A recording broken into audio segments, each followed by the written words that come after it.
नमस्कार, स्वागत है आप सभी का जय भारत टीवी में। मैं हूं योगेश दसमाना। आज बात उत्तराखंड की राजनीति की और राजनीति पर बात आज कांग्रेस की पार्टी से, और पार्टी के वरिष्ठ नेता आज हमारे साथ हैं लालचंद शर्मा जी। जानेंगे उनसे कांग्रेस की रणनीति के बारे में और उत्तराखंड के भविष्य के बारे में, क्योंकि कहते हैं कि कांग्रेस ने जब राज किया तो कई ऐसी नीतियां बनाई जिनको लेकर आज भी जो है बात की जाती है। बहुत बहुत स्वागत है लालचंद शर्मा जी आपका। सबसे पहले बात आज करेंगे उत्तराखंड के भविष्य की।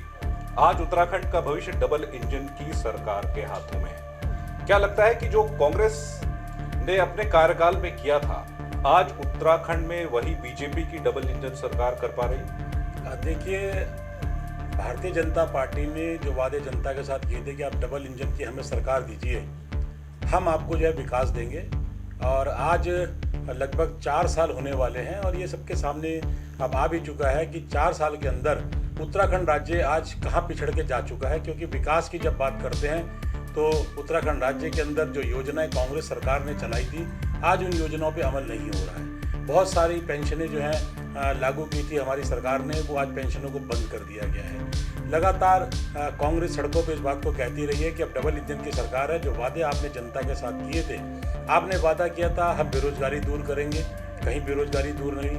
आपने वादा किया था कि हम किसानों का ऋण माफ़ करेंगे। किसान आज जो है उत्तराखंड जैसे देव स्थानम में जो है आत्महत्या करने को मजबूर हो गया है। या 12 लोगों ने जो है किसानों ने आत्महत्या करी है, व्यापारियों ने आत्महत्या करी है। तो इसलिए जो इन्होंने वादे किए थे, आज उन वादों पे इन्होंने अपना मुंह मोड़ लिया है। सिर्फ जुमलों के साथ जो है दिल्ली में भी सरकार चल रही है और उत्तराखंड राज्य के अंदर भी चल रही है।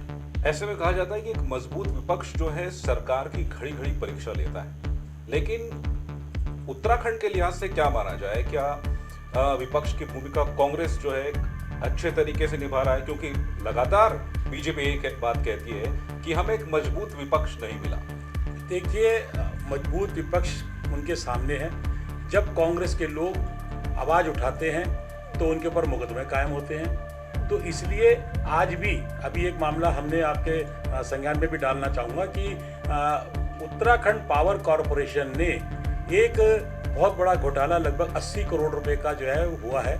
उसके अंदर कांग्रेस ने लगातार आवाज़ उठाई है, सीबीआई जांच की मांग करी है। और मैं धन्यवाद करता हूं राधिका झा जी का, जिन्होंने इसको संज्ञान में लिया और संज्ञान में लेने के बाद उन कंपनी को, जो क्रिएट एनर्जी कंपनी है, उस कंपनी के ऊपर दबाव बनाया। तो आज कुछ हमारे संज्ञान में आया कि कुछ पैसा जो है उत्तराखंड राज्य का उस कंपनी ने जमा कराने की बात करी है। जबकि हमारी मांग है कि उसे सीबीआई जांच होनी चाहिए, क्योंकि उस जो क्रिएट एनर्जी कंपनी को जो बिजली एक्सेस यहाँ पे हुई थी, उसे बेचा गया था। वो किन कारणों से उसे दिया गया, जो अनुबंध के अंदर ये तय था कि 3 दिन के अंदर जो है वो पेमेंट देंगे, लेकिन आज कई माह होने के बाद भी पेमेंट नहीं दी गई है। इसलिए कांग्रेस ने इस आवाज़ को उठाया है, लगातार कह रही है। और भी बहुत सारे मुद्दे हैं। बेरोजगारी के मुद्दे को लेकर कांग्रेस लगातार सरकार पर दबाव बना रही है कि भाई आप जो है बेरोजगारी दूर करने की बात करिए। किसानों के ऋण की माफ़ की बात आई थी, वो आज आप तक नहीं कर रहा है। कांग्रेस से लगातार धरने प्रदर्शन उस पर जारी है। तो ये कहना भारतीय जनता पार्टी का कि विपक्ष मजबूत चाहिए, हम कहते हैं आप सत्ता छोड़ दीजिए, विपक्ष अपने आप उस सत्ता में आके पूरे काम करेगा जैसे पहले करता रहा है। कई सार्वजनिक मंचों पर यह नजर आता है कि क्या कांग्रेस के अंदर सब कुछ ठीक चल रहा है? प्रीतम सिंह कहीं मंच, सार्वजनिक मंच पर अलग दिखाई देते हैं, हरदा अपनी अलग पॉलिटिक्स इस वक्त कर रहे हैं।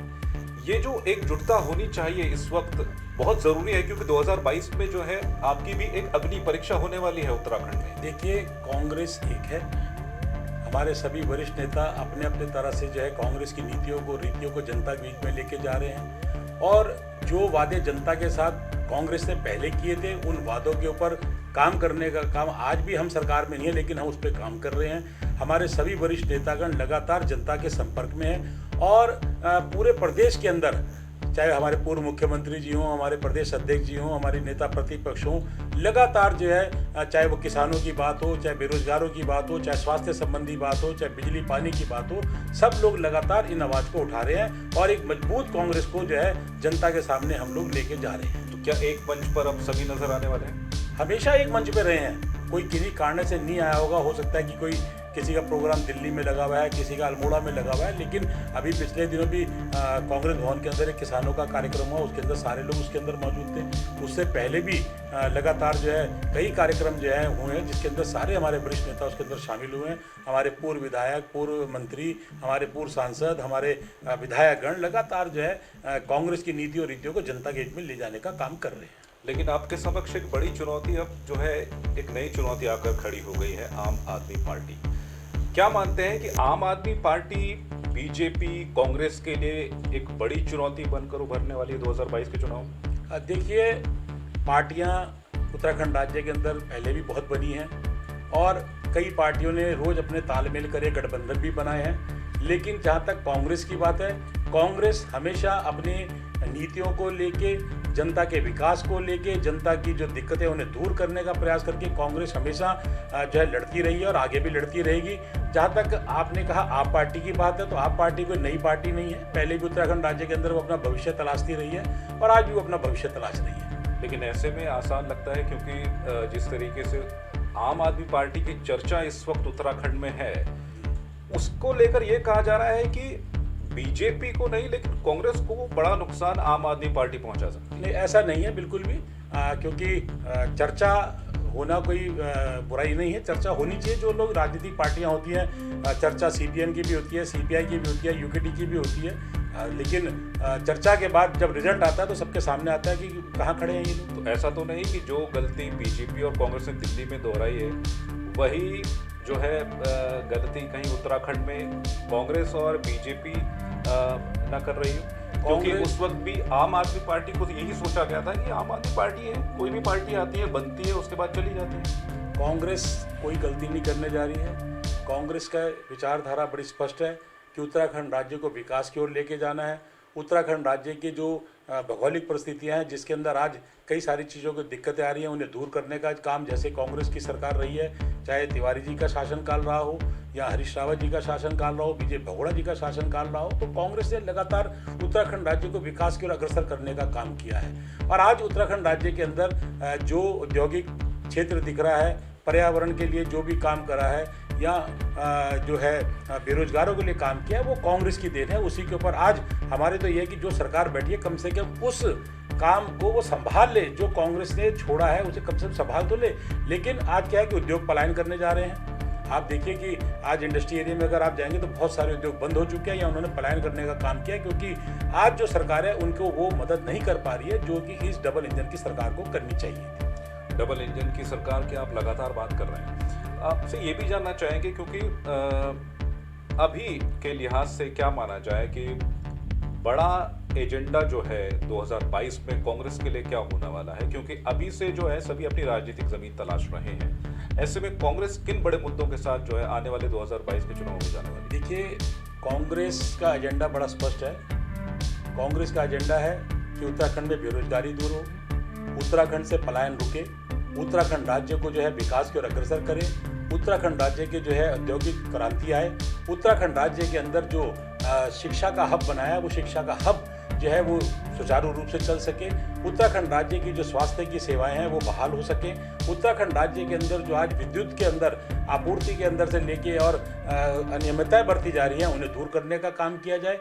उत्तराखंड राज्य की जो महिला सशक्तिकरण है उसे और मजबूत किया जाए, क्योंकि इस राज्य का निर्माण हमारी मातृशक्ति ने करा है, उन्हें और से ज़्यादा हम सुविधा दे सकें। तो उत्तराखंड राज्य के अंदर हमारी लड़ाई आज सीधी जो है भारतीय जनता पार्टी से उनकी कुरीतियों को लेके है, क्योंकि जो नीतियाँ कांग्रेस ने बनाई थी, जो नीतियाँ उत्तराखंड राज्य विकास के लिए बनाई गई थी, आज उन नीतियों से सरकार भटक चुकी है। क्योंकि सबसे बड़ा आपके सामने अभी कोरोना जो महामारी चल रही है उसके अंदर सरकार पूरी तरह से फेल हो चुकी है, क्योंकि सरकार ने जो वादे किए थे कि हम जो है कोरोना महामारी के अंदर 10 दिन के अंदर जो है काबू कर लेंगे, लेकिन आज कहीं नहीं हो पा रहा है। कोई व्यवस्था नहीं है, पूरी व्यवस्था चरमरा चुकी है। मुख्यमंत्री हर बार जो है 3-3 दिन का अपने आप को क्वारंटाइन करते हैं। सरकार जो है पूरी तरह से होम क्वारंटाइन हो रखी है। आज सचिवालय बंद है, कभी जिलाधिकारी का दफ्तर बंद है, कभी एनडीडीए का दफ्तर बंद है। तो आखिर जनता जाए कहाँ?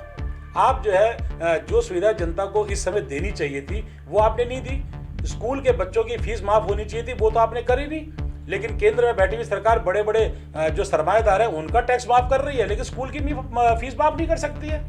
तो इसलिए कांग्रेस का एजेंडा साफ है कि कांग्रेस हमेशा जनता के हितों में काम करती रही है और जनता के हितों के लिए काम करती रहेगी। जनता के हितों की बात, जनता की बातों को सरकार को बताना विपक्ष का काम रहता है। कोरोना काल में आप कहते हैं कि डबल इंजन की सरकार पूरी तरह से फेल रही है। ऐसे में क्या सलाह, क्या सुझाव आप त्रिवेंद्र सरकार को, डबल इंजन की सरकार को देना चाहेंगे? देखिए, जो राज्य की सरकार है वो पिंजरे के अंदर कैद है, मुख्यमंत्री पिंजरे के अंदर कैद है बिल्कुल, क्योंकि बाहर ही नहीं आ रहे हैं। जब हम लोग लगातार सड़कों के ऊपर जाके इस बात को कहते हैं तो हमारे साथियों पे, हम पे, सब पे मुकदमे कायम किए जा रहे हैं। और भारतीय जनता पार्टी के दफ्तरों के अंदर जो बड़े बड़े प्रोग्राम होते हैं उनके अंदर कोई किसी किस्म का मुकदमा कायम नहीं होता। और कांग्रेस ने कोरोना महामारी के दौरान ये शुरू में भी कहा था कि सबसे ज़्यादा टेस्टिंग बढ़ाई जाए, लेकिन टेस्टिंग नहीं बढ़ाई गई। और कांग्रेस ने ये कहा था कि कोविड सेंटर बनाए जाए, वो नहीं बनाए गए। कांग्रेस ने इस बात को कहा था कि जो आम जनमानस है उसके घर पे या उसके आसपास छोटे छोटे हॉस्पिटल इस तरह के बनाए जाए ताकि वहीं पे टेस्टिंग हो जाए और वो हो जाए, लेकिन वो नहीं हो पाई। और आज बड़े दुख की बात है कि मैं अभी आपको एक उदाहरण देता हूँ। हमारे एक बहुत ही सीनियर साथी रहे हैं और वो जो है अभी कुछ दिन पहले ही उनका देहांत हुआ कोरोना के दौरान, और उसके बाद उनकी माताजी का देहांत हुआ। कल से उनकी डेड बॉडी हॉस्पिटल के अंदर पड़ी हुई है। प्रेमलता मंगई जी उनका नाम है, मैं बताता हूँ। मैंने लगातार डॉक्टरों से संपर्क किया, मैंने कहा कम से कम आप उनकी बॉडी का संस्कार तो कर दीजिए। लेकिन बड़े दुख की बात है कि आज भी मतलब उनके देहांत को हुए आज 2 दिन होने वाले हैं, लेकिन अभी भी जो है बॉडी जो है दून हॉस्पिटल के अंदर पड़ी है, उनका संस्कार नहीं किया जा रहा है। उनके पति देव जो है उन्हें कोरोना हो गया है, उन्हें एम्स में एडमिट किया गया है, लेकिन बिल्कुल कोई सुध लेने की तैयारी नहीं है। इससे पहले आपने देखा होगा कोविड सेंटर जो इन्होंने बनाए थे उनके अंदर किस तरह की अनियमितताएं हो रही थी। वहाँ पे कहीं भी पानी की व्यवस्था नहीं है, कहीं पे जो है छेड़छाड़ की घटनाएं हो रही हैं, कहीं पे सांप निकल रहे हैं। तो कहाँ है सरकार? आखिर सरकार कहीं होती तो जब ये आज स्थिति तो ना आती। तो ऐसे में आप जय भारत टीवी के माध्यम से अपील करना चाहेंगे सरकार के लिए, क्योंकि जिस तरीके से आपने बताया कि एक बड़ी छवि थी आशुतोष मंगाई जो थे और उनके माताजी का भी देहांत। ऐसे में उनके परिवार की मदद के लिए आप मुख्यमंत्री से और सरकार से कोई अपील करना चाहेंगे? नहीं, देखिए, सरकार को तो खुद सुध लेनी चाहिए थी। और आज भी उनकी माताजी की बॉडी जो है हॉस्पिटल के अंदर पड़ी है। मैंने अभी कुछ देर पहले ही बात करी उनसे इसलिए वहाँ पे, और मैंने कहा भी आप इनके संस्कार की आप तैयारी कराइए, जो दिक्कतें आप बताइए, लेकिन कोई सुनने को तैयार नहीं है। मेरी तो जय भारत टीवी के माध्यम से यही कहना है कि आपकी जो मुहिम है वो रंग लाए, और ये जो डबल इंजन की सरकार है जिसके कानों के अंदर उंगली डाल के बैठे हैं, आंखें बंद करके बैठी है, मुंह बंद करके बैठी भी है, कम से कम ये जो इनका कुछ समय है इसमें ये जनता के हितों में काम करे, खाली अपने सरकार को बचाने के लिए दिल्ली के चक्कर ना लगाए, जनता की आवाज को सुने। तो ऐसे में 2022 से उत्तराखंड की जनता कांग्रेस से कितनी उम्मीदें लगाए रही? देखिए, उत्तराखंड की जनता ने पहले भी कांग्रेस से उम्मीद करी थी और आने वाले समय भी उन्हें कांग्रेस से उम्मीद है।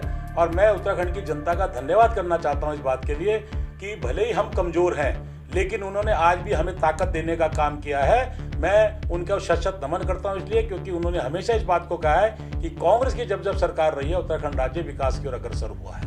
चलिए, बहुत बहुत शुक्रिया करना चाहेंगे आपका जय भारत टीवी के स्टूडियो में आने के लिए और हमसे बातचीत करने के लिए। धन्यवाद। तो ये थे लालचंद शर्मा जी, जिन्होंने बताया कि कांग्रेस का मिशन और विजन क्या रहने वाला है 2022 के आने वाले चुनाव में। तो जय भारत टीवी पर इसी तरह से लगातार खबरों का सिलसिला जारी रहेगा। आप बने रहिए जय भारत टीवी के साथ, और भी ताज़ा खबरों को जानने के लिए हमारे चैनल को सब्सक्राइब कीजिए, लाइक कीजिए, शेयर कीजिए। फिलहाल दीजिए इजाजत, नमस्कार।